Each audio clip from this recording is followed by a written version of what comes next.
How to use Sephora Beauty Insider Word. Hi everybody, welcome back to our channel. So in order to use Sephora Beauty Insider Word, you can redeem your accumulated points for either document discount, like a Beauty Insider Cash or physical product and experiences from the Reward Bazaar.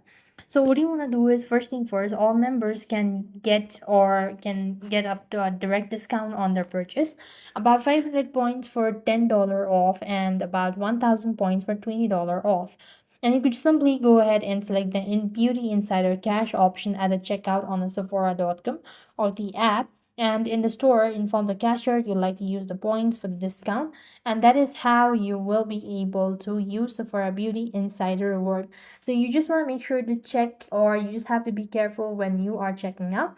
And that's the only way you will be able to use your Beauty Insider Word. So with that, we've completed our steps. Thank you for watching. See you in the next video.